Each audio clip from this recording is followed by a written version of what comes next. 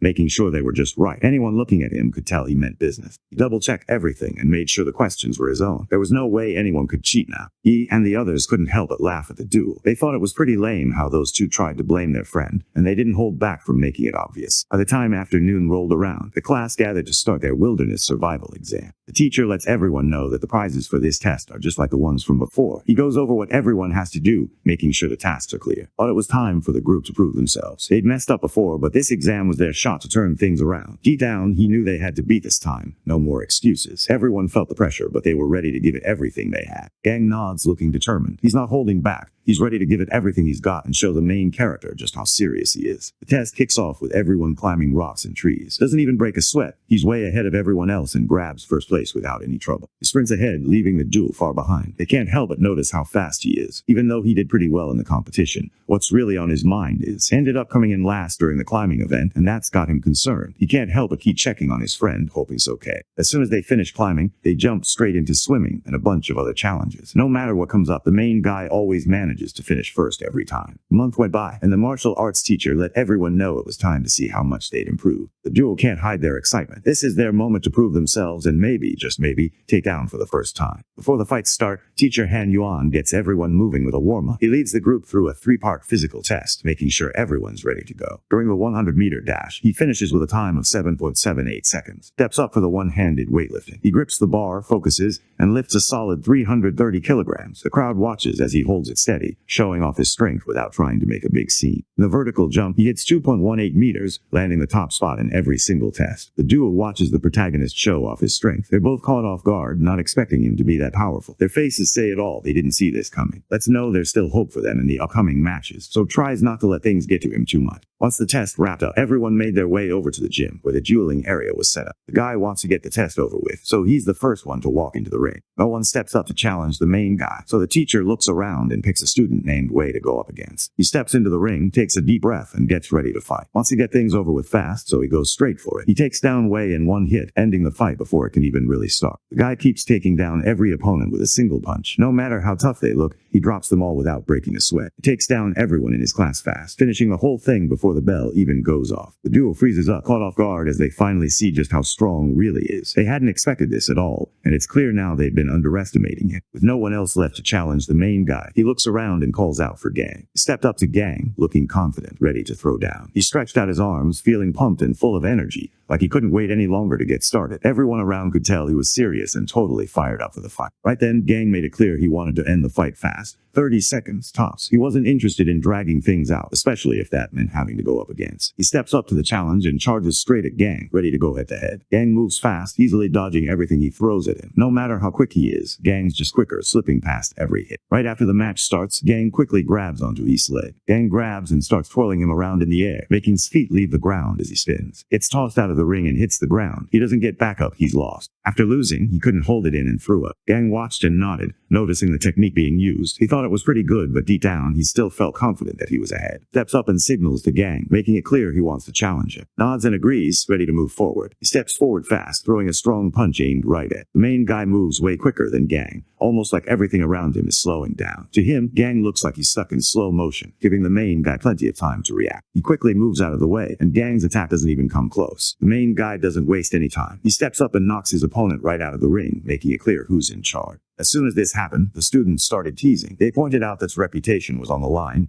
and now everyone expected to step up for his friend. Had enough of the noise, he raised his voice, trying to get everyone to calm down, and then he hopped right into the ring. Can see there's no way to avoid this fight. His mind starts racing as he tries to figure out how he's going to beat. Suddenly charges at the main guy, throwing a punch with everything he's got. He moves way quicker when he's on the counterattack. With just one punch, the hero sends flying off his feet. He hits the ground, totally out cold and beat. Goes up against the other guys in class and starts beating them, one after another. He keeps knocking out every opponent like it's no big deal. Nobody else in class even comes close to beating him. Remembers the rules and figures out that from here on, he's only allowed to go up against the girls. He looks around at the others, thinking about whether any of them might step up and challenge him. Out of nowhere, a girl with purple hair puts her hand up and steps forward, ready to take him on. The girl suddenly leaps into the ring, launching herself at him with a wild flying move, hoping to catch him off guard. He didn't expect her to move that fast, but he reacted just in time, dodging out of the way and hitting her in the back. She wishes she could have stopped him and feels annoyed that she lost the chance. After that happened, the other girls started stepping up to challenge on their own, hoping they could get his attention and hang out with him. The main guy steps in and completely shuts down what the girls are trying to do. He takes each of them on, handling the situation without breaking a sweat. Once the fight's wrapped up, Teacher Han let everyone know that in a month, their class would be going up against the top class from the second year. The news got him fired up. He saw it as the perfect opportunity to level up faster than before. After class ended, Gang walked up to and made it clear that from now on, they'd be rivals for the rest of their time at school. Shows up and anyone watching can tell he hasn't forgotten what happened to him. He keeps it together on the outside, but deep down, he's already thinking about getting even for the way he was embarrassed. It's clear he isn't planning to let it go anytime soon. The two guys are pretty annoyed when the hero just rushes them off. Meanwhile, he's off in his own world, pumped about scoring over 3,000 yuan. Rain started coming down over the city of Shanghai. He realizes that even with the money he made, it's not enough to get his hands on any beast meat. He wanted to make some extra cash, so he signed up as a web novel writer and started working on his first story. Not long after, he gets a message from an editor who wants to offer him a contract for his novel. He goes ahead and accepts the contract. Later, when he's scrolling through the news, something catches his eye that totally throws him off. A massive mutant rat, way bigger than any normal animal, lunged straight at the cyborg. In seconds, it tore the cyborg apart, splitting it right down the middle. The cyborg, realizing things were getting out of hand, decided to end it all by setting off its own self-destruct core, hoping to take the monster out with the blast. The explosion hit with so much force that the giant mutant rat didn't stand a chance. In seconds, it was gone, nothing left but bits and pieces scattered everywhere. The hero starts to feel uneasy, thinking about how many more of these giant rats could be lurking around the city. Inside the school gym, Hen goes over fighting tactics with his top students. Everyone listens closely, trying to pick up tips and tricks to use in real matches. The atmosphere's serious, with guys standing in a loose circle around, all focused on what he's saying. Some are nodding, thinking about how they can use these strategies next time they're on the mat. Teacher Hen Yuan points out that while the other team doesn't have any standout players, they work better together as a group. Their teamwork makes them tougher to beat. The instructor lets everyone know they're planning to finish the fights fast, so they don't get tired out. The main character, eager to jump into action, steps up and volunteers to go first. His opponent stands there, clearly nervous. She knows she's the weakest in her class, and now she has to go up against the top guy from the other class. It's not exactly a fair fight, and she can't help but feel the pressure. The second-year teacher gets annoyed and calls out Hen Yuan for not following the usual rule. He sent someone strong instead of the weakest kid to go first. The instructor nodded, accepting the rules, then looked over at. He wanted to step out of the ring for now, giving the less experienced students a chance to go first. No hero leaves the ring, looking down and clearly let down by how things turned out. And picked to go first, but she shook her head, not ready to step up yet. Steps forward and volunteers to take spot in the fight. Everyone knows isn't the strongest in class, so decides to back her up. The protagonist's childhood friend steps into the ring, and it's obvious he's really tense. His hands are shaking a little, and he keeps glancing around, trying to steady his breathing. Everyone watching can tell he's not used to being in the spotlight like this. The classroom suddenly gets loud as everyone starts yelling and clapping, all rallying behind to show her some support. The crowd starts cheering, but instead of getting pumped up, she just gets even more nervous. Pauses for a split second, and her opponent doesn't waste any time. Sensing the opening, he charges in and throws himself forward, fist swinging fast toward her. She starts landing hit after hit on, making him back up and focus on blocking instead of fighting back. Knows she's probably not going to win, but she still chooses to stick it out and keep going. She figures if she can last longer, maybe her opponent will get tired before she does. 3 minutes go by, and the opponent starts to notice that just won't give up no matter what. Meanwhile, she's starting to feel tired and her breathing is getting heavy. She makes up her mind to finish things fast, so she goes in and nails Han with a strong kick. His childhood friend hits the ground, totally wiped out. Jumps up and takes off toward the instructor, moving fast like he's got rockets in his shoes. Teacher Hen looked impressed. He thought her strategy was clever. She kept her guard up, waited for her opponent to get tired, and then went in for the win. The main guy notices that she managed to keep up with an upperclassman who's had another year to train. He's impressed she held her own for more than 3 minutes and gives her a quiet nod of respect. Next up steps into the ring. His opponent looks worn out, breathing a little heavier than before. Notices this and gets ready, knowing he might have an edge this time. The crowd waits to see how this match will go, with everyone's eyes locked on the two fighters. She steps in fast and throws a high kick. The senior blocks the hit and quickly strikes back. She throws a punch that hits right on the chin, leaving her looking stunned and out of it. The older guy takes control and pushes down, holding her in place until she gives up. Gets called out for rushing in without bothering to defend herself. She gets labeled as arrogant, like she thinks she's untouchable. She admits she might not be as skilled, but points out that she's been practicing for an extra year. He walks out of the ring with his head down, clearly beaten. Walks up to the ring, determined to get back at the person who beat her friend. She steps up to face the senior, not backing down at all, and actually beats him, which no one really expected. Everyone's hyped about winning. The main guy gives Han some credit, thinking Tong only managed to win because Han wore down their opponent first. About 2 hours later, the rival teacher showed up with a smug look, pretty much letting know his class was down to just 4 students. He acted like the bet was already in the bag, and there was no way he could lose. Could feel the pressure starting to build. Han stands there looking sure of himself. He knows things are just getting started, and he's ready for whatever comes next. The teacher points at, making it clear it's his turn. Steps into the ring, feeling everyone's eyes on him, knowing it's time to prove himself. He jumps right into the ring. He was totally pumped, ready to show what he could do. He looked straight at his opponent, cracking his knuckles, making it clear he wasn't backing down. His stone fists were ready, and he wanted to see if the other guy was brave enough to take him on. The senior looks at him and just laughs a little, clearly not impressed. He thinks the guy is trying way too hard and acting like someone he's not. He gets pretty irritated when things don't go his way, so he charges ahead and lands a solid kick on the older guy. As soon as his opponent hit the ground, completely out cold, everything around him seemed to pause for a second. He looked down at the guy on the ground and started throwing out insults, not holding back at all. It was clear he didn't have any respect for him, making sure everyone around knew exactly how little he thought of the guy. But then someone else stepped into the ring. He stepped into the ring for his next fight, sizing up his new opponent, a senior with purple hair. The older guy looked him over, clearly thinking he was just some cocky kid who needed to be put in his place. The new opponent steps up, looking confident, and goes right in for an attack, ready to prove what real strength looks like. The senior couldn't believe how fast he was. He watched as the guy dodged his attack, moving quicker than he expected. It caught him off guard, and for a second he just stood there trying to figure out what happened. Steps in fast and lands a solid kick right on the senior. The second-year guy hits the floor. The girls in the class started cheering and making noise, pumped up about winning. He keeps racking up wins, knocking out one opponent after another without slowing down. He steps into the ring again, looking calm and focused. The crowd watches as he faces another upperclassman, and just like before, he takes control of the match. With steady moves and sharp instincts, he comes out on top once more, beating another senior without much trouble. Kept his streak going, beating his next opponent without much trouble. He looked around, noticing that nobody could keep up with him. Confident, he started teasing the others, acting like he could handle 10 more guys without breaking a sweat. By the time his 6th match rolled around, he was already worn out. His energy was running low and he just couldn't keep up, so he ended up losing that round. The teacher pointed at, letting him know it was his turn to step into the ring and keep the match going. Took a quick breath, trying to steady his nerves, then walked into the center, ready for whatever came next. Steps into the ring, totally focused and fired up for the fight ahead. Jumps right in and takes down 10 guys one after another, barely breaking a sweat. His strength is pretty crazy, and everyone around can't help but watch. In the 11th match, just couldn't keep up anymore. He was totally worn out, and that cost him the win. Gang walks into the ring, looking calm and ready. He takes on 2 older guys, both of them pretty well known around school. The match doesn't drag on. Before anyone even realizes, Gang has already taken them both down in under 10 minutes. The crowd starts to buzz, surprised at how fast he finished it. He keeps knocking guys out and racking up more wins. The second-year teacher looked over at the group, clearly enjoying himself. He pointed out that only one person was left and raised his eyebrow, challenging them to see if they quit now. And just grins, totally sure of himself. He shakes his head and then brings out his secret weapon, Jinny, ready for the next round. Jin, this huge guy, walks into the ring. Everyone watches as he gets ready to take on Gang. Gang stands his ground, not bothered at all by how big his opponent is. Gang trusts his own power, so he rushes ahead, ready to take down his opponent. He throws a hard punch straight into Jinhai's stomach. Gang throws a punch, expecting to land a solid hit, but something feels off. It's like his fist just bounces back, almost like he's hit a rubber wall. The hit doesn't do anything, and Gang just stands there, not really sure what's going on. He starts second-guessing himself, wondering why his attack didn't work. He goes for a bunch of quick punches, hoping to knock the marshmallow down. No matter how hard he tries, nothing he does seems to work. He throws punch after punch, but his opponent doesn't budge at all. That's when it hits him. He can't even get this guy to move an inch. Jin steps forward, ready to go next. He gets into position, focused and determined, making it clear he's about to make his move. The others watch him, waiting to see what he'll do. He grabs Gang by the neck and lifts him off the ground, showing just how strong he really is. He just grabs the guy and tosses him out of the ring, making it look way too easy. The rival teacher stares at Hen Yuan, surprised by how strong the student is. He can't help but wonder where Hen Yuan managed to find someone like that. Hen Yuan let everyone know that Jin was new at the school, which explained why nobody really recognized him yet. The second-year teacher starts freaking out when it hits him that he's about to lose the bet. When it was turned, Mr. Hen Yuan called him up. He reminded that this was his shot to get some real practice,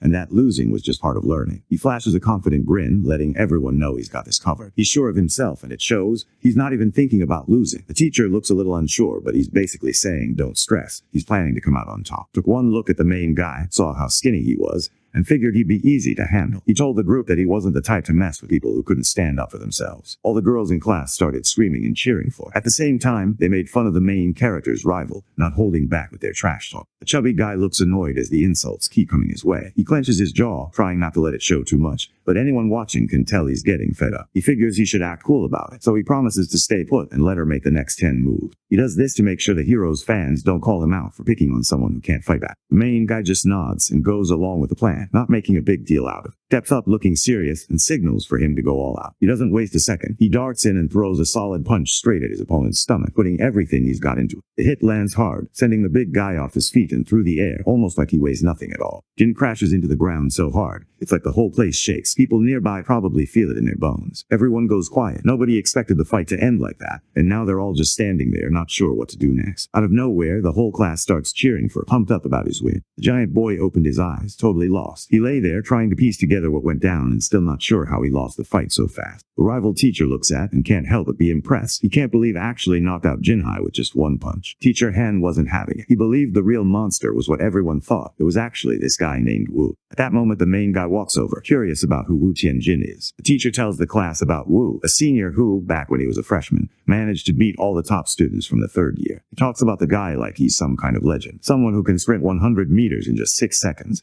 and pick up 650 kilograms with one hand, no sweat. The hero cracks a smile, acting like he's a bit nervous about what just happened, but anyone watching can tell he's not actually scared at all. The story jumps to the front door of a high-end restaurant, the kind of place with shiny windows and people dressed up heading inside. One of the guys in his class lifts his drink, nodding at to show some respect for the big win against the second years. Everyone around the table seems more relaxed, enjoying the moment and clearly proud of what they pulled off. Can feel the attention on him, and it's clear the group is grateful for his part in the victory. Everyone cheers and raises their drinks for the protagonist, who's just become the class hero. The mood is electric. Guys are clapping him on the back, and even the quiet ones are smiling his way. For once, it feels like everyone's on the same team, just enjoying the win together. Now his classmates started coming up to him. They wanted to know how he trained and even asked for his contact info. Dick's close to the main guy, making sure he gets food on his plate so he can stay focused. She just keeps looking right at him, not letting her eyes wander for even a second. Out of nowhere, she said she had to use the restroom. He watches Han walk away, his eyes following her until she's out of sight, and then walk toward the restroom. But before she got there, she picked up on two girls talking about her when they thought she couldn't hear. It stung a little, realizing people were saying stuff behind her back, and it made her want to keep her head down as she kept going. The guys in class couldn't figure out how ended up in the elite group. They thought she must have tried way too hard to impress the teachers, and started calling her names behind her back. Shows up and makes it clear she's not the kind of person who tries to get on everyone's good side. He spins around, stands tall, and lets everyone know she's been his friend since they were kids. The main guy spots Han looking down and can tell something's off. He wants to know what's going on with it. The girl lets out her frustration. She remembers how her mom used to promise that would just go away as she got older. She admits she still has to wear diapers to bed every night, and honestly, it gets on her nerves. She felt embarrassed and frustrated with herself, wishing she could have more control. Not being able to hold it and made her feel helpless, and she couldn't help but think there was something wrong with her. Looks at her with a steady gaze, making it clear that he doesn't see anything wrong with her. He puts his hands gently on her shoulders, and lets her know that her trouble with holding in her pee isn't just some random problem. It's actually her unique superpower. He didn't really get what was going on. The main character explains how her connection to water actually shows her special ability. Starts to wonder if has some kind of superpower too, since he's always been pretty strong. He grins, letting her know that he has a superpower too, just like she does. She started thinking about what kind of superpower the main guy might have. Lets them know he thinks that's a seriously powerful superpower. Out of nowhere, the main guy's whole vibe shifts. His eyes narrow, and you can tell he's not messing around anymore. The guys show up at this building and spot a bunch of men swinging brooms around, all trying to chase down some rats. The big guy freaks out, clearly upset as he tries to get everyone to stop messing with his friends. He's straight up angry now. His eyes narrow, fists clenched, and it's obvious he's had enough. All he can think about is getting back at the guys who mess with his rodent buddies. The guy completely loses it and grabs a broom, rushing straight at the exterminators. He's not thinking, just charging, all worked up and ready to swing. Looked at the guy, thinking there was definitely something off about him. Our hero could tell too. He figured the man probably had some problems going on in his head. The main guy thinks it's best if they head back, so the two of them walk off together, holding hands as they go. Next, the scene shifts to his house, where his family has all come together. The news on TV talks about a young woman who worked as a teacher. She went missing last week, and now everyone's hearing about it. Mom can't stop thinking about all the people who've gone missing lately. She wonders if this is already the 4th time it's happened just this month. The guy's dad steps in and lets her know it's actually the 5th time this has happened. The news says that all 5 of the missing women are young and good looking. Mom gets pretty anxious whenever it's late. She really doesn't like the idea of wandering around outside by himself after dark, so she reminds to make sure doesn't head out alone at night. It was week C at the High City Police Station. The guy wearing a white lab coat steps into the room. Inside, the same rat-looking dude from yesterday is sitting there, getting questioned. The officer turned to the doctor, trying to figure out if the guy was actually a mental patient. The doctor didn't really have an answer and admitted he wasn't sure yet. The officer looks puzzled. He can't figure out why the man at the market just kept yelling nonstop. The guard glanced into the interrogation room, checking out what was happening inside. Out of nowhere, something strange starts to happen around the man. A shadowy energy seeps from him, making the air feel heavy and tense. The guy suddenly changes shape, turning into a huge rat. The doctor freaks out and quickly calls for help, wanting someone, and even a robot, to come in and handle the situation. The officers kept shooting at the monster, not holding back at all. The guys find out from a woman that HQ just gave word. All the cyborgs are out on another mission, so backup isn't coming anytime soon. He panics and quickly signals for the team to split up and lead the monster out toward the quieter part of town, hoping that'll slow it down and give them a chance to regroup. The blue-haired officer slips into the car, ready to make a quick getaway. Another agent slid into the driver's seat next to her and got ready to take control of the car. They slam on the gas, doing their best to get the giant rat's attention and keep it chasing them. All they can do is try to stay ahead and hope the backup shows up soon. They race through the tunnel, moving way faster than usual. The giant creature goes after them, smashing through everything that gets in its way. And the rat wrecked everything around it. Some of the flying debris smacked right into the police car. That was enough to send the car rolling over, leaving it upside down and totally out of commission. The Herod officer hangs upside down, totally banged up and stuck. The giant rat moves closer to the smashed-up car, its eyes locked on the wreck. Right at the last moment, something blows up and hits the monster. Out of nowhere, a strange cyborg drops down from the sky and starts blasting at the creature with some kind of high-tech weapons. She signals to start the attack, and right away, several projectiles shoot forward. The cyborg looks around and notices the monster is gone. There's a hole in the ground where it used to be, showing it escaped by digging its way out. But the cyborg also spots signs that the monster didn't get away clean. It's hurt, leaving a trail that should be easy to follow. It's 3 a.m. in the city, and the streets are totally empty. He was already up, focused on his novel. His room was quiet except for the sound of his fingers tapping away on the keyboard, the screen lighting up his face in the early morning. Even though most people were probably still asleep, he seemed lost in his own world, determined to keep writing. He heads outside, ready to see if his training actually paid off. The hero moves fast, jumping from one rooftop to the next. He lands with steady feet, barely making a sound. It almost looks easy the way he covers the distance, like he's done this 100 times before. He notices he's way stronger and faster than before. He looks at how far he's come and feels pretty good about it. There's a quiet sense of pride as he checks off another goal,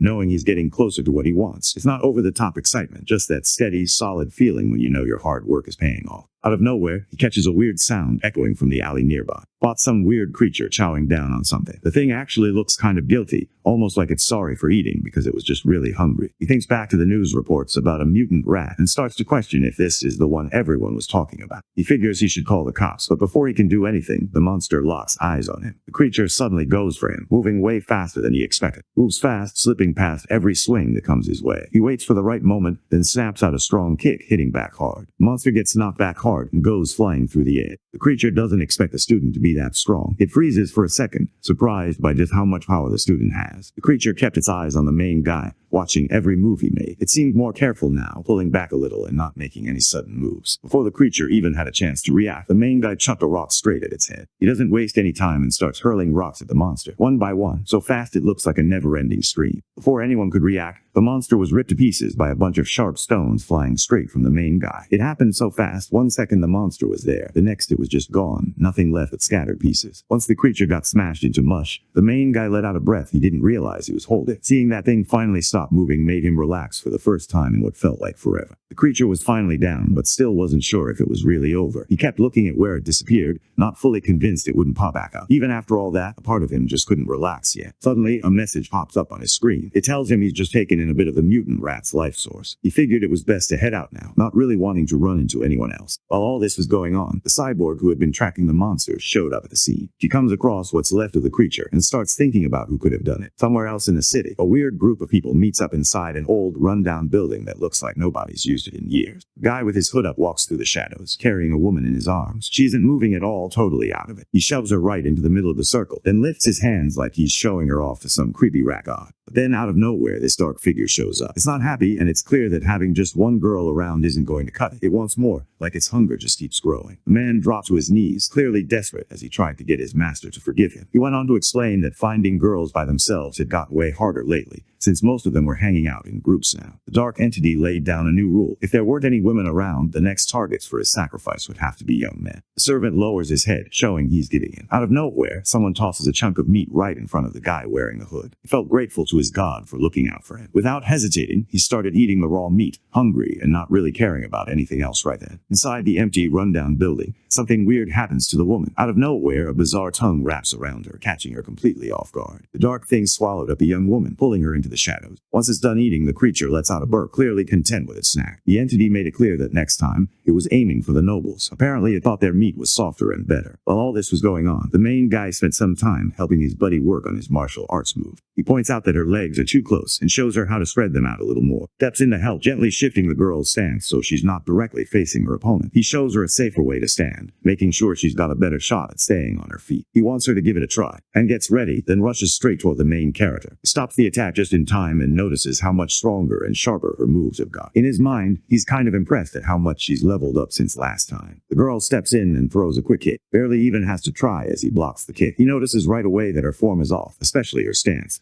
and tells her she needs to spread her legs out more before she goes for a kick. He throws a couple more punches, but none of them get through his guard. He blocks them without much effort, staying calm the whole time. After the tough training session is wiped out, but he can tell he's gotten a lot stronger. She wanted them to train every day, but thought 3 times a week was plenty. He thought about how tough their training could get. If they actually did this every single day, she'd probably be wiped out. Just the idea of it made him smile to himself. Just then, his phone started buzzing. Curious wanted to know if there was any big news. Everyone was glued to the news when word got out that the corporation planned to give free free treatment to prodigy girls. For most guys, it was hard not to pay attention. This kind of announcement didn't happen every day. People started talking online right away, trying to figure out what was up to and what it meant for those girls. There's another news story going around about some genius kid who somehow ended up with spider genes. Now he's smashing all the school records, and everyone can't stop talking about him. He starts to think about gene fusion and whether it's actually the right move for him down the road. Let's place the guy's back at his desk, tapping away at his novel again. His readers really liked what he wrote. They left a bunch of positive comments, saying his writing was good and that he did a great job getting his point across. He figures that with his new skills, he could probably knock out 10,000 words in just an hour. Right then, his dad shows up. He looks at the book, clearly impressed, and tells his son that something like this could actually bring in a good amount of cash. He figures this stash is just what he needs to get access to more beast codexes. Next day, everyone shows up for martial arts class. Teacher Han Yuan gets things going by setting up a training session for the group. Like always, he wipes out every opponent without even breaking a sweat. He moves fast, dodging every hit and landing clean counters. Everyone watching can tell he knows what he's doing. The students keep trying, but no matter what they do, they can't hit their target. Every move they make gets dodged or blocked, and it's starting to get frustrating. Some of them clench their fists, others just grit their teeth, but they all realize just how outmatched they are. After winning, he gets 888 yuan and some experience points from the system. Across the court, Han and her friend kept their eyes on the training. They couldn't help but wish they had the kind of strength the main guys showed out there. Now things are different. Childhood friend is able to stand her ground and protect herself. She holds her ground for almost 3 minutes, trading punches and kicks with her opponent. Teacher Han notices how much she's gotten better and gives her a nod of approval, making her feel like all her hard work is finally paying off. The teacher rounds up everyone in the class, getting their attention. He tries to hype them up and get them ready to face off against the elite class, making sure they all know what's at stake and pushing them to give it their all. The class starts to feel a bit more fired up, glancing at each other and nodding, ready to see what they can do. The teacher saw that everyone was up for the challenge and gave the class a quick nod of approval. He seemed honestly impressed that no one backed down and let them know he noticed their energy. The room felt a little lighter, like everyone had just leveled up together. After a month went by, checked his account and saw he'd made 80,000 yuan from his novel. The number felt unreal, almost like he was dreaming.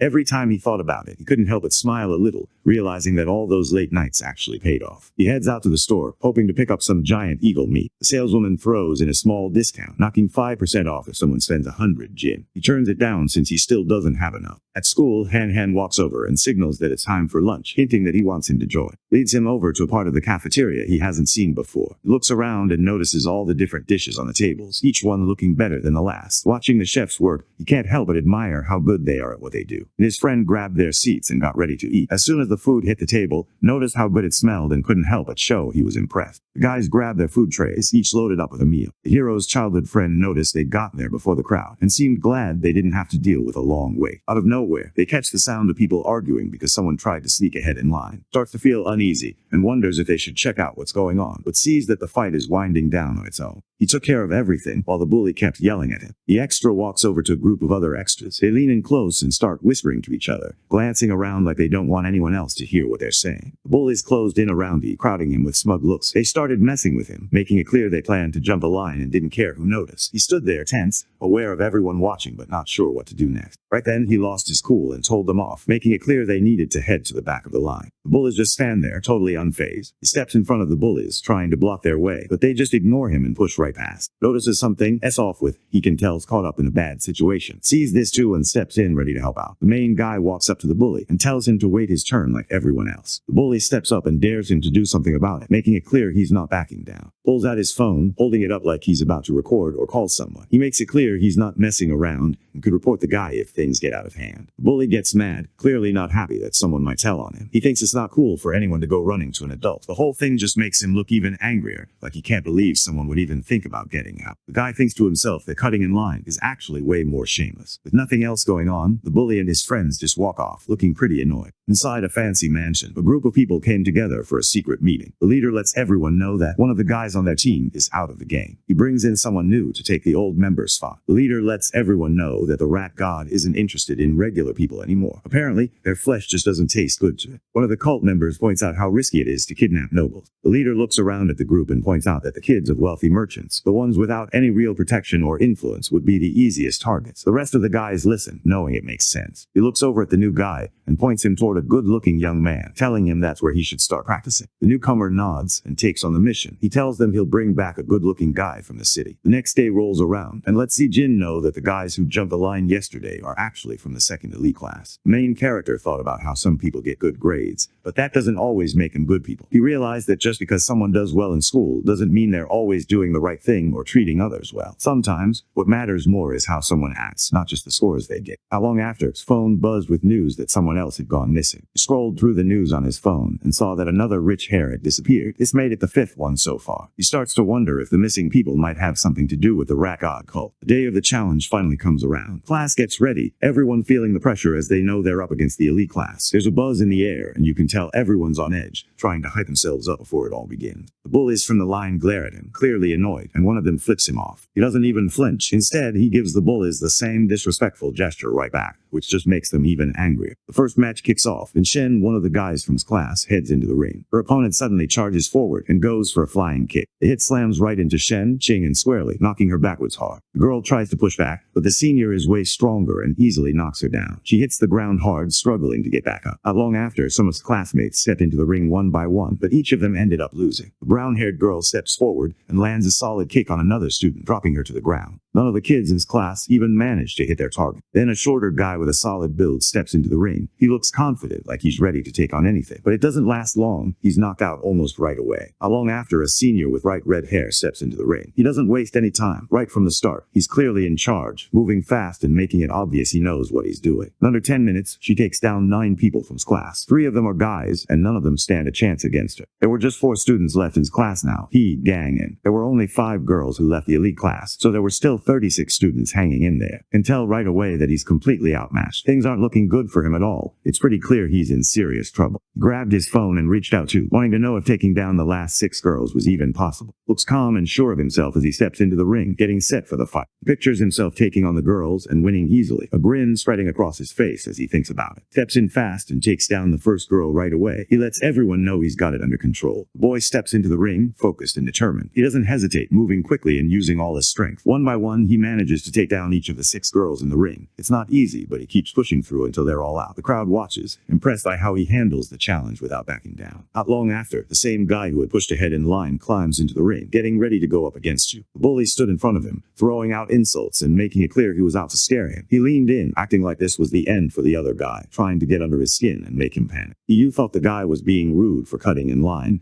and decided he wasn't just going to let it slide. He started planning to get back at him, determined to make sure the dude paid for it. The bully rushes straight at him, ready to throw a punch. Isn't ready for what's coming, and gets nailed with a solid punch right in the stomach. He drops to his knees, pain shooting through him. That hit was way faster and harder than he expected, and it leaves him stunned for a second as he tries to catch his breath. The bully stands there making fun of him and calling him weak. He keeps pushing, trying to get him to give up. The bully goes in for a kick, but stands up fast and shoves him back. He steps in and nails with a solid kick, sending him crashing down to the floor. Loses his balance and falls right out of the ring. He drops to the ground, completely worn out. He realizes he lost focus because he was too caught up thinking about getting back at his enemy. The bully, annoyed that keeps getting involved, decides to call him out for a fight. The hero steps up, ready to take on whatever comes next. He jumps into the ring, all eyes on him, knowing this is his moment to prove himself. Sees this as the exact moment he's been waiting for. He's ready to jump in and finally test himself in a real fight. The guys in his class start hyping him up, nudging him to get back at Hiyu. They're all looking at him, waiting to see what he'll do next. The bully spots and suddenly charges straight at him. The bully swings his leg and tries to land a kick on the main guy. The main guy blocks the other dude's punch using only one hand. With one solid hit, the hero knocks the extra down. The extra was out cold on the floor, steps right over him, doing the exact same thing he did before. He shoves the other guy out of the ring. Nobody expected to go down so fast. He was always ranked up there with the best in class, and everyone just stood there, stunned, trying to process what had just happened. The class rep, who always seemed to have everything figured out, suddenly noticed that hadn't been showing what he was really capable of. It hit him that had been holding back this whole time, keeping his real strength under wraps while everyone else thought they knew what he could do. Everyone in class just stared, not really sure what to think. Some of the guys started to question if he was even a normal person. Turns to the rest of the elite class, looking them over. He's calm, but everyone can tell he's ready for whatever comes next. The room goes quiet as the others realize it's their turn to step up. The students freeze up and step back, clearly scared of what the main guy can do. Half an hour later, every single one of the 29 students left in the elite class had already lost. He checks the system and notices he's already taken out 119 opponents from 1,000. He looks around and realizes he's way stronger than everyone else at school. From that moment, he figures there's no point in sticking to the school rules anymore. On Monday, the main guy heads over to the principal's office to ask for something. Wanted to set up a personal challenge, taking on the whole school, and he even put up some rewards to make things interesting. The principal hears requests and can't believe what he's just heard. He wonders how he even has the nerve to go up against the entire school. The guy wants to show everyone what he's really made of, so he tells the principal they should head to the gym. He's ready to prove just how strong he is, not just by talking, but by showing it. After that, the two of them head over to the gym, ready for the main guy to prove what he can do. The principal looks at him, trying to figure out what they're doing there so late. Shrugs off his jacket, showing everyone he's not messing around and wants to prove just how tough he really is. He starts to get all flustered and tells him to hang on, her mind racing as she pictures him about to do something just to impress her. He barely glances her way and reaches straight for the bench press bar, not really thinking about her at all. He grabs the 700 bar and lifts it up with one hand like it's nothing. The principal can't believe what he's seeing. He just stands there frozen, eyebrows raised, trying to process what just happened. She figures out he's even stronger than the toughest guy their school has ever had. The principal listened to his request and decided to help out. She said she'd take care of setting up the challenge for him. The hero leans in and suggests she should add some rewards to keep the other students interested and on track. He comes up with an idea for prizes, one just for joining in, and another that gets bigger every time someone takes on a new challenge. The principal nodded, clearly on board with the plan. She let him know she'd handle things just like he wanted, pulled the principal aside and let her know about his strength, making it clear he didn't want anyone else finding out. The principal understood and promised to keep it between them. Back in the principal's office, she goes over the challenge again while the main guy listens. She shows him the final plan, and he nods, grateful for everything she's done. The principal just smiled back, acting like it was nothing, but there was something in her eyes that felt a little too intense. At the same time, two teachers walk into the room, looking around with puzzled faces, trying to figure out what's going on. He couldn't help but wonder why the principal, usually so serious, was suddenly being so friendly. It just felt off, almost like seeing your strict teacher crack a joke out of nowhere. The teacher couldn't believe his eyes when he noticed the principal giving special attention. It was pretty unusual, and he found himself wondering what made stand out so much. When the day of the challenge finally comes, the gym fills up fast. People start showing up early, grabbing spots to get the best view. Everyone's waiting to see what's about to go down. The principal steps up and points everyone's attention to the new guy. He lays out what the challenge is all about, making sure everyone knows the rules and what they could win if they pull it off. The students aren't having it. They get loud, booing at and thinking he's acting way too full of himself. The hero steps up and lets everyone know he's going to protect the ring every day at lunchtime. At night, somewhere else in the city, the streets are packed with people.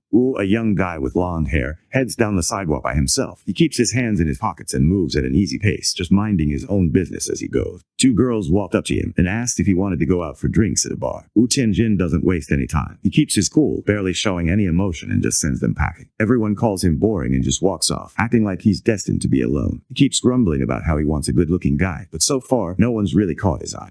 Can't stop thinking about what might happen if he messes up his mission. The thought of the cult leader finding out makes his stomach twist. He really doesn't want to deal with whatever punishment could be coming his way. He considered going after a celebrity, but quickly realized that wasn't going to work. Famous people always have bodyguards hanging around, making it almost impossible to get close to them. He's new to the whole rat god cult thing, and deep down, he knows there's no way he could pull something like that off. Out of nowhere comes jogging down the street, getting his workout in. Couldn't help but notice how good looking the guy was. He actually thought this dude seemed like the right fit, almost too perfect. He spots his target, and it finally feels like things are going his way. He spots and grins, already picking him out as the one he's going to use for the sacrifice. The hero steps into a quiet, empty alley, not noticing that Wu is sneaking after him, keeping out of sight. The villain grins in a way that would make anyone uneasy, noticing that there's nobody nearby to see what he's up to. He suddenly starts to change, his body shifting and growing until he turns into a monster. Out of nowhere, a brick comes sailing through the air and smacks him right on the head. The monster looks around, confused about what's going on, showed up holding another brick in his hand. He looks surprised to see the rat man standing there, like he hadn't expected to run into someone like that. The creature looks scared, eyes wide and body tense, completely lost as the main character talks. It has no clue what's going on or what any of those words mean. The monster hits the ground before anyone can do anything. The hero stands there not really sure what to think. He can't help but question if the rat god's followers are honestly this weak. It just doesn't add up in his mind. He shrugs off his doubts and just goes for it, taking in the life energy from the body without making a big deal out of it. He looks at his progress bar and sighs. The essence barely did anything, just bumped him up by a single %. It's definitely not what he was hoping for, and now he's left wondering if all this effort is even worth it. He gets it now. Running at night isn't safe anymore, so he decides to stop going out after dark. Not every cultist is as easy to beat as the last one he took down. Some of the tougher mutants can actually take a hit from bullets and keep going. The next day is chilling and watching the news when he sees a report saying the cult has been completely wiped out. He didn't expect to hear that the rat god set was totally wiped out. The report revealed that the one who took down the cult leader was actually a woman. She looked like a dark angel, but it was clear she was way stronger than most people around. The news said the whole thing was over in just 30 seconds. It wasn't even close. One side totally dominated the other. The hero watches as a stronger creature shows off its abilities. He can't help but be amazed at just how powerful this higher-level being is. Seeing it in action makes him realize how much farther he still has to go. While all this is going on, the city's buildings glow glow in the night, their lights standing out against the darkness. One guy turned to his friend, wanting to know if there was any update about. He lets them know the boy hasn't been found yet. The red-haired guy isn't happy. He points out that the top team sent out to source number 36 just disappeared. The blue-haired guy looked pretty calm, like he wasn't stressed out about anything going on back where he came from. If things were bad, he definitely wouldn't have shown up here, so it was obvious he thought everything was under control. The redhead nodded in approval, clearly impressed that he managed to take down the Rat King, who wasn't exactly an easy target. For someone like him, this stuff barely counted as a challenge. He decides to ask his coworker to come and give a talk at the university he used to go to. The raid head knew that talking to the new guys wasn't just something extra. It was actually part of what he had to do. Giving them a pep talk and helping them feel ready was just as important as any other part of the job. Next, there's this really dark cave, looking pretty deep and kind of mysterious. At first, the creature went after people who lived on the streets, but pretty soon it started targeting younger folks too. Not long after, it started going after rich people who had it easy. The giant bean seemed annoyed, making it clear that it had dragged him there just to dig tunnels for its own kind. He's seriously annoyed. The giant looked down at the creature, staring hard, almost like he was judging if the little guy should stick around or not. The air felt heavy between them, everyone waiting to see what would happen next. The monster lowers its head, clearly desperate for another shot. It looks like it's hoping someone might go easy on it, even though it messed up before. The giant being nods, making it clear that another chance is possible. But there's clearly something else coming, some sort of catch hanging in the air. He realized there was going to be a cost for what he'd done. The huge creature looked down at him, calling the sewer rat's eye gross, but also hinting that it probably tasted pretty good. He pops the eyeball into his mouth and keeps eating, thinking it actually tastes pretty good. He realizes the monster was smart, hiding out and letting the others get caught first. At that moment, he lets the rat man know he means business. If the rat man doesn't start digging the tunnel, things won't end well for him. The giant steps forward and in one swift move cuts down the creature. At school, could feel a group of students watching him. They were paying close attention, talking quietly to each other about his challenge. The main guy just scrolls through his phone, not paying attention to what people are saying around him. He was scrolling on his phone when an ad popped up about a reward for anyone who could help catch members of the rat god cult. He looks at them and can't help but see each one as 500,000 yuan just walking around. Realizes he's got to focus on getting stronger and staying out of trouble before he can even think about any reward. The gym is crowded, with tons of students gathering around the ring to check out what's happening. He steps into the ring and glances around, realizing just how packed the place is. He figures that just giving out a participation prize isn't enough, so he decides to throw in something extra. And hand grabs a megaphone and lets everyone know there are prizes up for grabs if they join the challenge. When the students hear they could win cell phones and gaming consoles, their eyes light up. Some guys can't help but start whispering to each other, thinking about how cool it would be to score new tech. Just the idea of it gets everyone talking, and the room feels a little more alive as they imagine what they might win. One of the students jumps up, clearly pumped and eager to be the first one to go up against. Out of nowhere, a girl steps right in front of him. She stands there ready to go, making it clear she wants to be the first one to fight. Not long after, a bunch of other girls showed up, all saying they wanted in too. Some girls walk into the ring, getting ready to go up against the main character. One of the girls spots her chance and lightly taps the hero's arm just to get his attention. Another girl leans in, getting right up at his personal space. Stands there not really sure what's going on. Things are starting to get weird, and he's trying to figure it out, but nothing makes sense. He makes up his mind not to hold back on anyone if it means getting what he wants. He acts fast and shoves the first girl out of the ring. He glanced over at the second one, realizing it needed to be handled as well. Right after that, he uses his power and pushes all the girls away from him. The system screen popped up, letting him know his progress just hit 309. One of the girls who lost steps forward and raises her hand, signaling she wants another shot at going up against him. Lets everyone know that once someone loses, they're out and can't join in anymore. The girls hear the news and can't help but look bummed out. They were hoping for another chance to hang out with him, maybe get to know him a little better, but now it seems like that's not going to happen. The bully stomped over, clearly annoyed. He had it out for and decided today was the day he'd show it. The main guy steps up and lands a solid punch, dropping the bully right there. It doesn't take long before it takes down every student who steps up to face him. He looked around at everyone sprawled out on the ground and waited to see who would step up to challenge him next. Stepped forward and let everyone know he was up next. Most of the students didn't expect to see the well-known guy from the top class just show up like that. People always talk about how he lost to an older student back in the day. He used to be pretty full of himself back in the day, just like is now. The guy steps up looking confident, almost like he's done this 100 times before. He makes it clear that he's about to show the main character something important. No matter how strong you get, there's always someone out there who's tougher. As the senior keeps talking up front, leans over to the teacher, wondering if it's finally time for the fight to start. Before the guy could get his words out, the main character jumps him. The hero steps up and lands a solid hit, sending his opponent flying across the room. Cleaned out his ear and noticed how quiet everything got. It was kind of a relief, like turning off a loud playlist after a long day. Nobody expected to lose that fast. The students just stood there staring, almost not believing what they'd just seen. In the middle of the crowd, someone claps their hands, catching everyone's attention. Everyone in the room noticed when walked in. He was known as the top student, and seeing him show up for his friend got everyone's attention. Some of the guys nudged each other, clearly impressed that the best in school would step in like that. Bot's the toughest guy in school stepping into the crowd, ready for a fight. He knows this isn't just anyone. This is the guy everyone talks about, the one nobody wants to mess with. Just seeing him there makes tensa, knowing things are about to get real. Walks into the ring, not expecting to lose to the main guy. The other guy looks like he wants to say something, but cuts him off and asks the teacher to just get the fight started. The senior, clearly annoyed, goes in for the first move, planning to get his point across after dealing with the protagonist. Both guys land heavy hits on each other at the same time, making the ground shake under their feet. The force behind their punches is enough to grab everyone's attention, with dust flying up and a loud smack echoing through the air. Quickly says sorry, but he's clearly in a rush. Without wasting any time, he sends his opponent flying up into the air, not even sticking around to see what happens next. It's tossed aside and can't believe how strong the main guy is. Everyone in the crowd just stared, not really believing what they just watched. The guy everyone thought was unbeatable had just lost, and it wasn't even close. He got super quiet for a few seconds, like nobody knew what to say or even how to react. He looks out at the crowd, scanning the faces, and then picks someone, signaling for them to step up and take him on. He looks around the group and points at a student who hasn't been in a fight so far. Lets the guy know that joining in could actually score him some cool prizes. The main guy barely does anything. He just reaches out and taps the student, and that's all it takes. The other kid goes down right away. No fight left in him. Everyone watching can't believe how easy it looked. The other students start to relax a bit. They see that losing isn't embarrassing when the opponent is clearly on another level. Some of them even look impressed, knowing they gave it their best shot. Everyone steps into the ring, ready to battle it out for the prizes. Barely even tries. Just taps the other guy on the head and it's already over. Another win for him, quick and easy. He keeps winning every fight, knocking out every student who steps into the ring, one after another. The system popped up on his screen, letting him know he'd finally hit a milestone. 1000 opponents taken down. Feels good about finishing what he set out to do. After earning the achievement, unlocks a new ability that lets him hit harder in battles. He wraps up the challenge and hops out of the ring, leaving the girls looking pretty unimpressed as the event winds down. Someone reaches out to him, and together they head out of the gym. The blaze starts to clear out. He heads down the hallway and steps into the principal's office. The principal gives the main guy a nod, letting him know he's officially the top student in school. He's honestly surprised he managed to beat. Admits he didn't use all his strength, just held back a bit. The main guy starts wondering about the real combat training room. She lets them know the room is always available for them, but it's not a spot everyone can just walk into. In the end, she's cool with letting them use it. She moves in closer, lowering her voice so only he can hear. She reminds him to watch out and make sure nobody gets hurt. He stands there scratching his head, not really getting what she's trying to say. Her warning just leaves him puzzled, and he's left wondering if he missed something important. He and Hannon stepped out of the room and headed down the hallway side by side. The hero stands there holding the key in his hand. He looks at it and starts to wonder what Han can really do. Now that he has the key, he figures it's finally time to find out what Han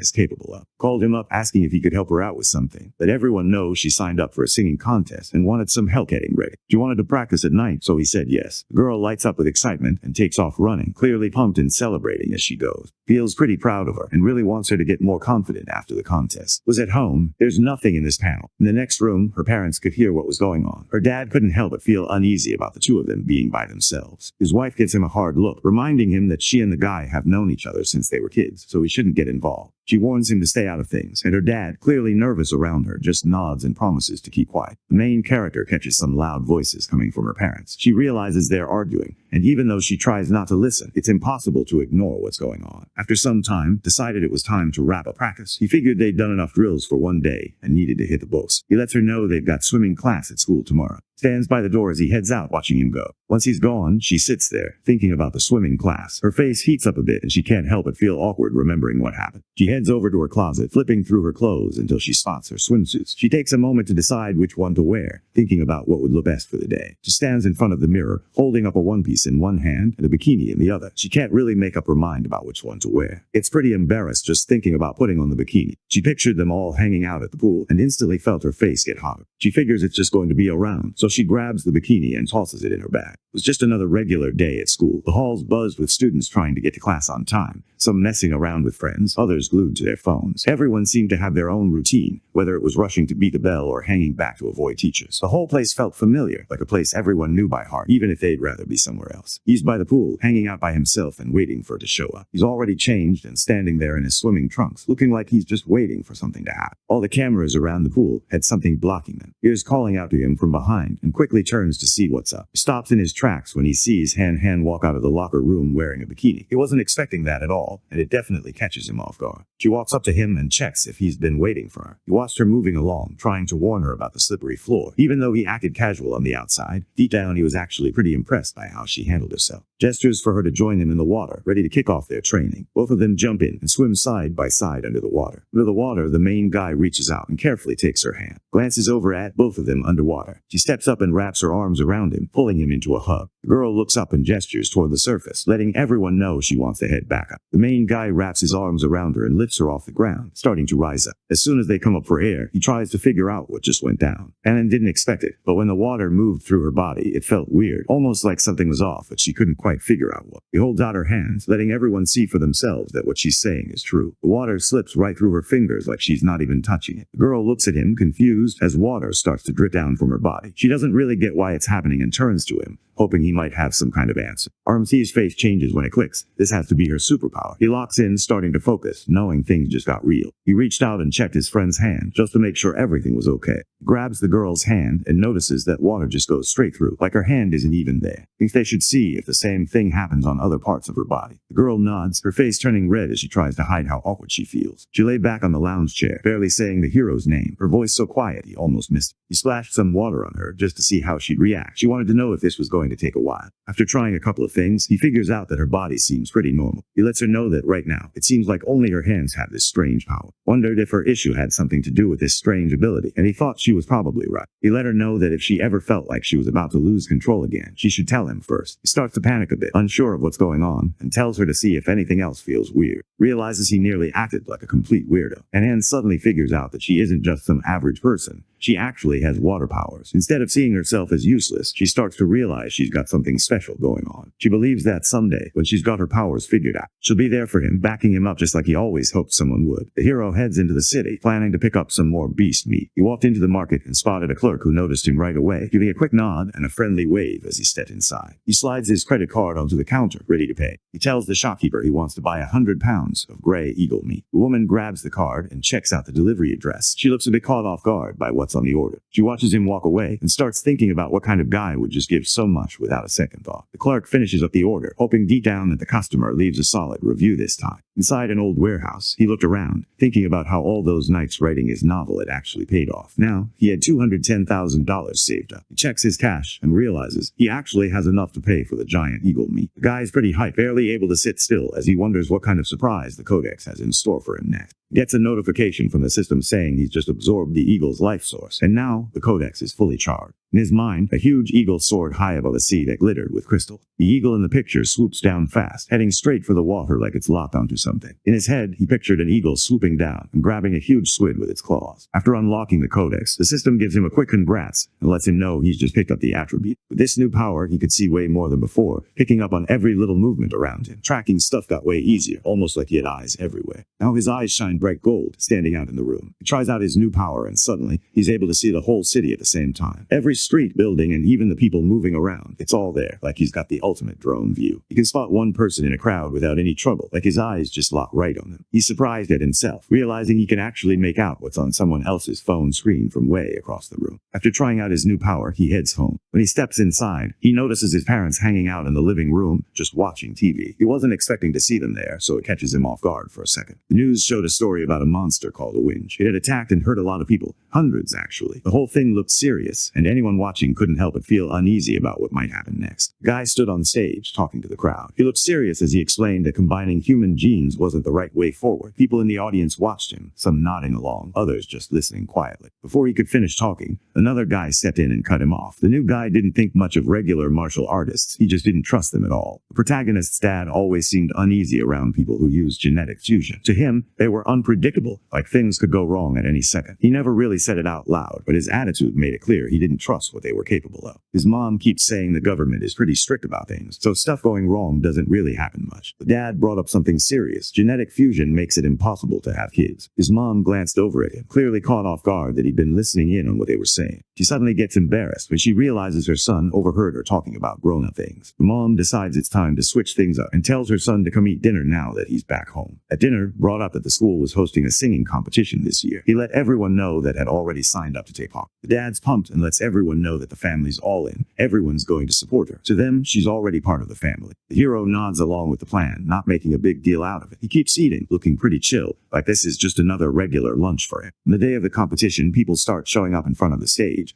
all waiting to see what's about to go down. The crowd keeps getting bigger, everyone trying to grab a good spot before the show kicks off. Some folks are hyped, others look a little nervous, but everyone's paying attention as the performers get ready behind the scenes. The place is buzzing, like everyone's just waiting for something cool to happen. Parents sat right up front, holding a banner and cheering him on. Backstage, hung out with his friend in an empty classroom, helping her get ready for her performance. He checked her outfit, made sure everything was in place, and tried to calm her nerves before she had to go in front of everyone. The room was quiet, just the two of them, and focused on making sure she felt confident before she stepped out. He takes his time, gently putting makeup on the girl's face, making sure everything looks just right for the show. Cheeks turn red and she quickly looks away, wondering why he's staring at her so much. She can't help but feel awkward under his gaze. He smiled back at her and just said it was because she was really pretty. The girl's face turns red and she looks totally thrown off by what her friend just said. She glances away, trying to hide how caught off guard she is, but it's obvious she wasn't expecting that kind of praise. Out of nowhere, one of their classmates pops up at the door, interrupting them and making it pretty obvious he noticed what was going on. Anhan tries to brush it off, acting like she only needed help because he's decent at makeup, but her classmate isn't convinced at all. The hero figured it was always good to know a lot of different things. You never know when a random skill might come in handy. After checking the lineup, the classmate realized they'd be going up soon, just 2 acts away from their turn. After giving her warning, the girl steps out of the room and quietly shuts the door behind her. As the guy packs up his stuff, can't seem to sit still. He keeps glancing around and messing with his hands, looking way more on edge than usual. She gets to her feet, her face still red, and not really sure what to do next. The girl steps in, reaching out and grabbing the sleeve of his shirt. Out of nowhere, she admits she can't hold it anymore, and everyone can see liquid trickling down her legs, and can't hold back her tears. She's trying to pull herself together, but it's not working. Her performance is about to begin, and the pressure is getting to her. She stands there, overwhelmed, knowing that any second now, she's supposed to step out in front of everyone. She feels pretty down, thinking that her small mistake might ruin everything they've worked for. Seeing her on the verge of tears, the guy steps in and tries to help her calm down. He notices she's about to mess up her makeup and does his best to reassure her, wanting her to feel better. She sits by herself in the empty classroom, still looking rattled by everything that just happened. The main guy's brain kicks into overdrive as he scrambles for a solution. He looks around, searching for anything that might help him out of this mess. He glances over at the white curtains in the room, and suddenly an idea pops into his head. He spots a pair of scissors on a nearby desk and grabs them right away, not hesitating for even a moment. He heads over to the window and pulls down one of the curtains, getting ready to start whatever he's got in mind. He tosses the fabric onto the desk, grabs some scissors, and starts cutting it up. Stands there, her eyes welling up with tears as she tries to figure out what's going on. She can't make sense of what he's doing, and all she can do is watch. A few minutes later, he comes over and holds up a dress he put together using one of the curtains from the classroom. The guy gives her the clothes and points her toward the bathroom, wanting her to change quickly. Tells him not to worry about leaving, planning to change right there. She just wants him to face the other way while she does. The main guy's cheeks turn bright red. He definitely wasn't ready for her to ask that, and it totally throws him off. He nods and looks away, giving his friend some privacy as he quickly changes behind him. Stood behind, slipping into the new clothes he put together. The main character stays still, listening to the quiet noises as she changes her clothes behind him. He starts to feel really awkward and does everything he can to keep his mind off what's going on. After a while, she slips into the new dress and ties it up at the back. Anhan finished up, letting him know it was okay to turn around now. She felt way calmer now, almost forgetting her nerves about the show with everything else going on. She gave him a quick thanks, realizing the chaos had actually helped distract her. He smiled at her, hoping she does her best when she gets up on stage.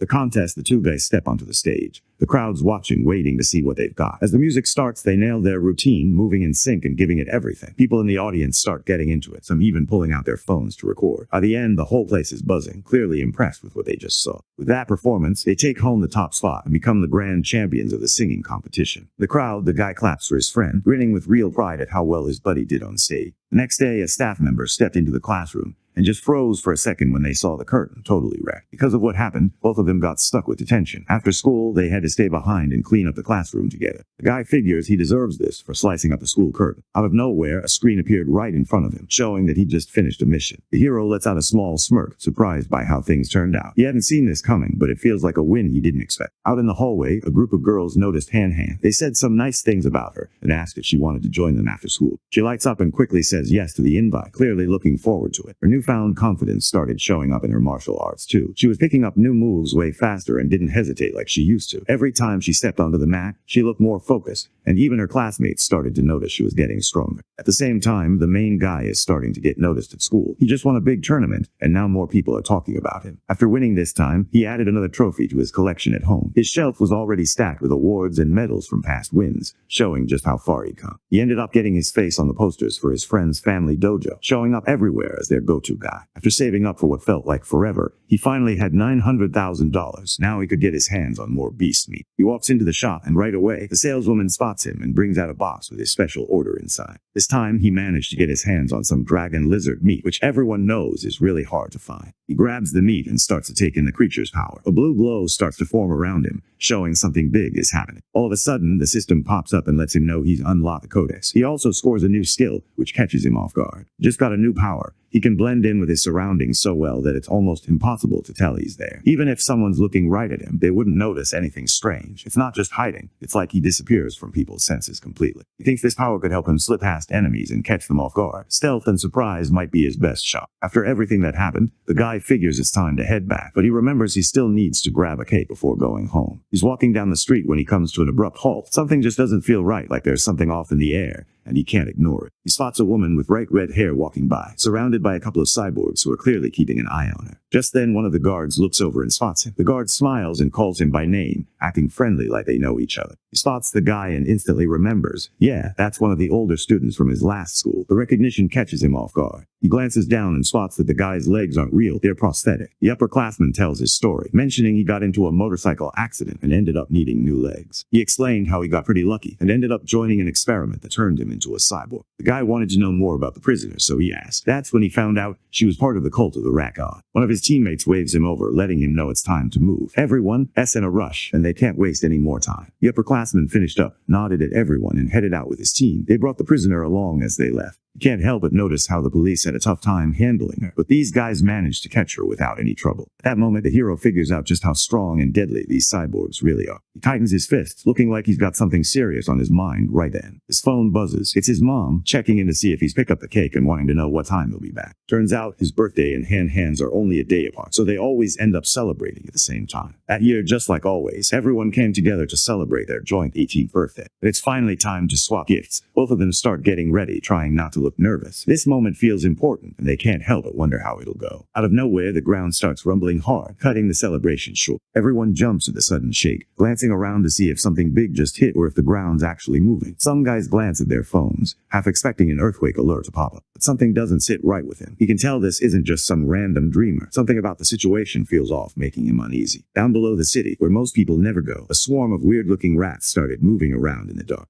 The boy looked up. The next morning, the TV was on, and a news anchor talked about what happened the night before. He said there was no reason to think a big earthquake would hit Shanghai because the city isn't on any tectonic plate line. He told everyone to stay calm and not freak out. At breakfast, eats quietly, then grabs his bag and gets ready to head out for school. His dad reminds him to watch out for himself as he leaves. Shen was already outside, looking pretty upbeat. He wanted to walk to school together, and he didn't mind tagging along. They walked side by side, and she seemed pretty excited about turning 18, saying they were adults now. Mentioned the college entrance exams coming up, which made Shen a bit uneasy. Just thinking about those tests got her nerves going.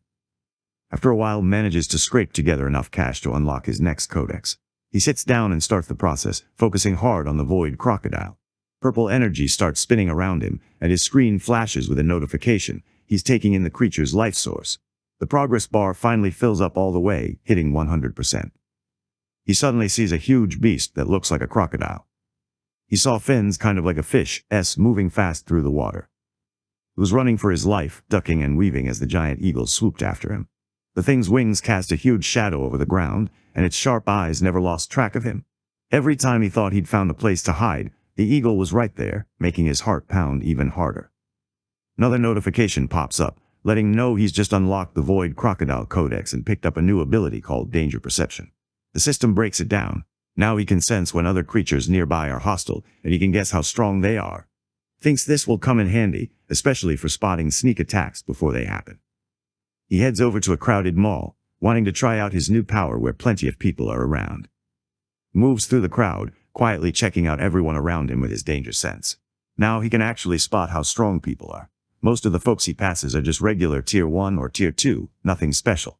Seeing this, he figures out that almost everyone here is just your average person. As he wandered through the supermarket aisles, he started thinking about what to add next to the codex. His eyes landed on some strange-looking packages labeled as life and death toad meat. He couldn't help but wonder if eating it might give him some kind of self-healing power. But as soon as he spots the price, his excitement disappears. Each gin costs 100,000 yuan, way more than he expected. He does the math and knows his web novel earnings won't cover it. Still, he sets his mind on finding a way to make more money once exams are over. The story shifts over to a different area now, away from the main action. The provincial education department handled things in the area. The scene takes place inside the minister's office. Odong stood out in the crowd. She had light purple hair that fell just right, and those antler-shaped horns on her head made her impossible to miss. The vice principal of Shanghai University, who also works as the minister of education for province, sits back and listens as someone gives a report. He stays focused, taking in all the details and paying close attention to what's being said. One of the guys on the team wraps up his presentation about how schools are doing all over the province. Odong sits back and takes a slow sip of her drink. She nods at him, showing her thanks without making a big deal out of it. She wanted to know what was happening at Origin Site number 36. Her assistant let her know things had finally calmed down and looked pretty relieved. He said that if things hadn't settled, the whole province would have been in serious trouble. There's nothing left for them to talk about, so Modong just lets him leave. After he left, Modong sat there in silence, her mind wandering. It had been a really long time since she'd taken on a student. The thought lingered as she stared off, caught up in old memories. She heads over to the big window that faces the beach. The view outside is all palm trees and bright blue water, but she's not really paying attention to that. Instead, she just looks at her own reflection in the glass, lost in her thoughts. The martial arts college entrance exam is no joke. It drags on for 9 days straight. On the first morning, everyone sits down for a written test, kicking things off with pencils and papers before any real action starts. In the afternoon, there was a physical fitness test. For a whole week, starting on the second day, the students head out into the woods. They're there to prove themselves, putting all their fighting and survival skills to the test. The forest becomes their training ground, and every day is about pushing through, figuring things out, and seeing who can handle the real thing. On the last day, everyone focused on taking a test to see how well they could handle gene fusion and mechanical upgrades. On June 7th, the exam finally started. Walked alongside Shen. Anyone could tell she seemed tense, glancing around and fidgeting with her sleeves as they moved. He grabs his sleeve, her hand shaking a little. Anyone could see she's on edge, trying to let him know how stressed she feels. She was mostly scared that she might pee herself again. Gives her a friendly smile, the kind that makes things feel a little more comfortable. He gives her a quick hug, trying to calm her down and let her know everything's all right. He held her gently, letting her know that she already knew what to do. She'd done her homework, and she'd even put on a diaper just in case. Now all she had to do was go for it and try her best. When he stands close to her, her face turns red and she feels a little nervous, but there's something about it that helps her relax. She thinks about what she needs to do and quietly decides to give it her all. She looks at him, wanting him to put in the same effort, and he nods, ready to step up too. During the written exam, sits back in his seat, looking calm and sure of himself. He moves through the test without any trouble, filling in the answers like it's no big deal. He wraps up way ahead of the timer. With time to spare and nothing else going on, he leans his head on his hand, scrolling through ideas in his mind for his web novel, trying to come up with something cool for his next chapter. After the exam ended, he spotted Shen leaving the classroom. She kept her head down and didn't look too happy. He started to think maybe the test didn't go so great for her. He walks over and rests his hand on her shoulder, trying to help her feel better about the test. He tells her that all they have to do now is pass the written part. But Shen cuts him off fast, letting him know she actually nailed it and doesn't need any help. Noticed something was off. He looked at her and could tell she didn't seem okay. He wondered what was going on with her. Shen's face turned bright red as she looked down, embarrassed. She admitted almost in a whisper that something had gone wrong. He ended up wetting her pants again. Embarrassed, she rushed off to the restroom, telling him to hold on. Watched her go, reminding her not to take too long since the physical fitness test was about to start. Later on, when it was time for weightlifting, Lin stepped up and showed just how strong he really was. While everyone else was struggling, he grabbed a huge 950 barbell and lifted it with just one hand, barely breaking a sweat. The announcer called out his final score, and the rest of the students just stared, not sure what to think. Whole class went wild when they heard the news. Everyone started talking about the times he blew past expectations before, like when he finished the 100-meter dash in just over 5 seconds, or that time he managed a vertical jump close to 5 meters. All those insane numbers were fresh in their minds, and it was almost like they couldn't believe what they were hearing now. Jen had just finished her tests and looked pretty worn out, still in her gym clothes. She walked over to who seemed curious about her results. She looks tired but can't hide how proud she is as she shares her results.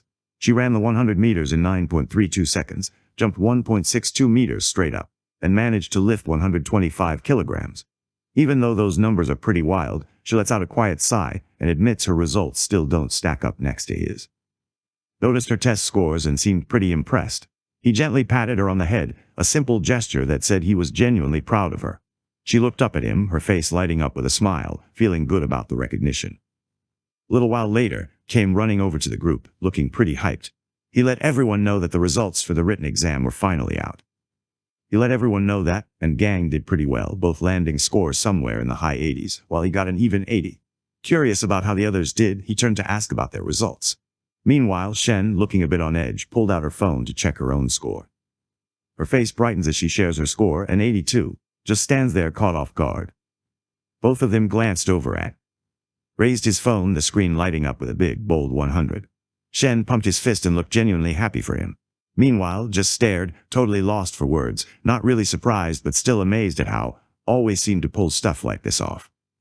On the way home, Shen looked uneasy, thinking about the next step, the week-long practical test out in the forest. The idea of spending that much time in the wild clearly made her anxious, and she couldn't help but imagine all the challenges that might come up. Reaches out and takes her hand, letting her know that he's not going anywhere. She feels a bit better after that and decides to stay close to him. A quiet, private room, two mysterious people sat together talking about the exam. Their faces stayed hidden in the shadows, and their voices were low, making the whole scene feel secretive. While everyone else was busy stressing about the test, these two seemed to know something nobody else did. A man in a sharp suit, face hidden behind a creepy plague doctor mask, handed over a small wooden box to a younger guy. The masked man gave a nod, signaling his guy to take advantage of his job as a safety officer. The younger dude picked up the box, gripping it a little than usual. Inside the box, there are 10 small, dark objects that look kind of like seeds. The masked man calls them demon seeds, and he plans to use them to help him with whatever he's about to do. The masked man tells the young guy there's a chance to become a full member if he pulls this off. But the guy doesn't seem too bothered about joining up. He looks like he's got his eye on something else. He's way more interested in getting his hands on a rare fruit, probably because it's not something you see every day. The whole membership thing is cool and all, but honestly the fruit sounds way more tempting to him right now. The masked guy just laughed at him, almost like he thought the whole thing was a joke. He pointed out that grabbing one fruit wouldn't really get him far. It would only bump him up a little, nothing major. But if he decided to join their group, then he'd actually have a real shot at becoming something way stronger, like reaching a whole new level most people never even see. After a moment, things started to settle down. The tension in the air slowly faded, and everyone tried to get back to normal, even if it was kind of awkward. Some people glanced around, checking to see how others were handling it, while a few just kept to themselves, pretending nothing happened. The room felt quieter than before, but little by little, life moved on. The young man nods to himself, realizing that joining as an official member means way more than anything else he could win. Early in the morning, a group of buses rolled down a foggy road, carrying students to the spot where their forest practical exam would happen.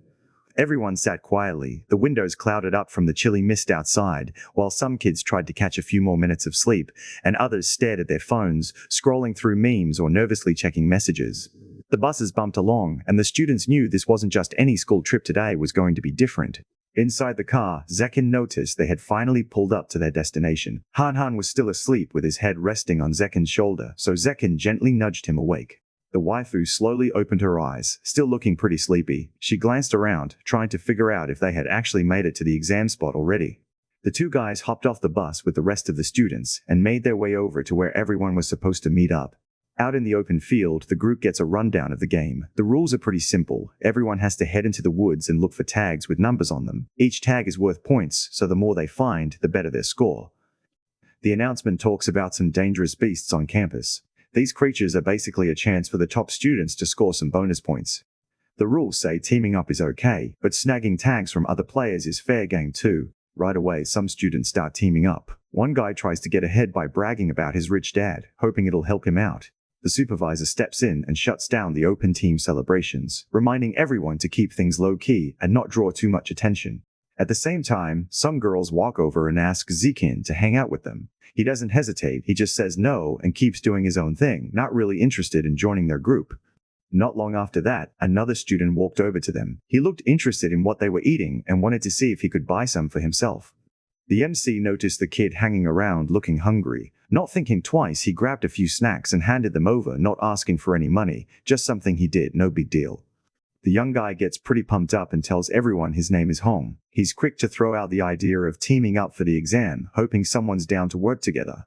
But the hero decides not to accept the offer, which catches his new acquaintance off guard. The guy wasn't expecting to get turned down like that. The guy just says thanks for the food, then heads off to blend in with everyone else. Hainan thinks it's weird that Hong would ask for food when there are food stalls all around them. Zikin points out that the guy was actually trying to flirt with her. Hearing this, the waifu gets really embarrassed, her cheeks turning red as she tries to play it cool but can't quite hide how awkward she feels. Time was ticking, so the guy grabbed his friend's hand and they hurried into the woods to start the test. He wanted to make things easier for his partner, so they chose to walk along the edge of the forest first. The two of them start looking for scoring tags, sticking to the safest spots around. They're careful, checking every corner but not taking any risks. Both keep their eyes peeled, hoping to spot something before anyone else does. To get things moving faster, the hero switches on his SII ability. Suddenly, everything around him gets sharper and clearer, like someone just turned up the brightness on his world. With this technique, he's able to check out a massive area all at once, catching every little detail around him. He spots a tag stuck way up in a tree, and his friend doesn't hesitate. He jumps up, grabs it easily, and lands back down, like it's no big deal. The girl with purple hair grabs the 1-point tag and lets everyone know she got it. The guy pulls up his secret website and checks the map. Right away, he spots a bunch of other hidden tags close by. They quickly picked up a bunch of scoring tags, barely breaking a sweat. Hanan can't help but light up, rushing over to hug Zikin. He's honestly amazed at how Zikin always manages to find whatever they're looking for. Out of nowhere, someone stepped right into their way, catching them off guard. It turned out to be Hong, the same background guy they'd run into right before the exam started. The young guy holds up his tags, letting them see he's got 28 points. He's hoping it's enough to show he appreciates what they did for him. The extra keeps glancing over at Han, clearly interested in what he's up to. He seems to be thinking about making a deal, hoping they can work together and share the points between them. Zikin could tell he wasn't being honest. If this guy really wanted to pay him back, Zikin figured he should just give up all his tags. That would be the real way to settle things. The guy's eyes widen and his face goes red. He can't believe what the protagonist just suggested. He clenches his fists, clearly not happy about it. He braces himself, clearly fired up, and looks like he's about to charge at the hero, making it obvious he's not backing down. The young guy doesn't waste any time. He locks his eyes on Zikin and just goes for it, running right at him like he's got something to prove. You can see in his face he's fired up, not holding back, totally set on throwing down. The hero couldn't help but smirk, realizing he'd definitely pushed things with the way he'd been acting. The main guy reacts fast, blocking the hit like it's no big deal. He doesn't even flinch, just throws a punch right back, landing it in the other guy's stomach. The hit lands with serious force, making the extra bend over and start coughing hard. After that, the two grab the unconscious guy's tags and just keep walking like nothing happened. Waifu looked over, clearly concerned about what just happened. She wondered if things were going to be alright. Meanwhile, Zikin just brushed it off, acting like it was no big deal and saying he didn't even put much effort into it. Over the next few days, the two guys spend a lot of time in the forest. As they walk around and check out new spots, the main character helps his friend get better at stuff. Each day, they find something new, and the training gets a little tougher. They start to know the trails and shortcuts pretty well, and even though it's challenging, they both seem to enjoy it. He shows her how to use a bamboo stick to fight off a wild boar that wandered into their area. While they had some time, the guys grabbed a few fruits from nearby trees to snack on during the survival test. On top of everything else, they end up dealing with some bullies who try to steal their stuff. The group doesn't back down and shows the bullies they messed with the wrong people. The two kept pushing forward through the forest, taking on every challenge that popped up. One by one, the random guys trying to stop them ended up behind them, beaten and left in the dust. Rain kept pouring outside while the two of them found a spot to sit and catch their breath. Everything felt calm for a minute. The girl leaned over, clearly worn out, and before he knew it, she'd fallen asleep right on his shoulder. He sat there, not moving, hoping not to wake her up. When the rain finally lets up, the group makes it to the middle of the forest. This part isn't like the rest. Everyone knows it's where the dangerous creatures hang out. When they step into the area, all they see are signs that a fight happened there. Han notices right away that the beasts have already left. Lately, I've had a strong addiction to watching manhwa and manga recap videos. Every single day, I find myself binging one after another, losing hours and days doing absolutely nothing productive. And honestly, it's getting out of hand. So, maybe we can make these viral videos too. I mean, look at the views, the growth, the community these creators are building. It looks simple, right? But that's a trap. You go down this endless rabbit hole, spending money, losing sleep, hiring editors and writers from Fiverr and Upwork, and still feel like you've been robbed. Because don't forget how emotional the YouTube algorithm can be with making videos go viral. It's unpredictable, especially when the market's saturated, competition's relentless, and somehow other creators are dropping 10-hour videos daily while you're stuck trying to finish one. That's when I realized something had to change. So, I built the solution, the Web2 Narrative Suite, a complete one-click system that handles everything from cropping, script narration, text-to-speech, image processing, and full video generation in one smooth process. Save money, reduce hours of work, and have a tool that only gives you straight results. Click on the link down below and experience it for yourself. And if you want even more tools to supercharge your YouTube recap journey, visit my Ko-Fi and Patreon pages where I drop weekly new tools designed to keep you ahead as AI continues to steal our jobs. So tap in now before you get left behind.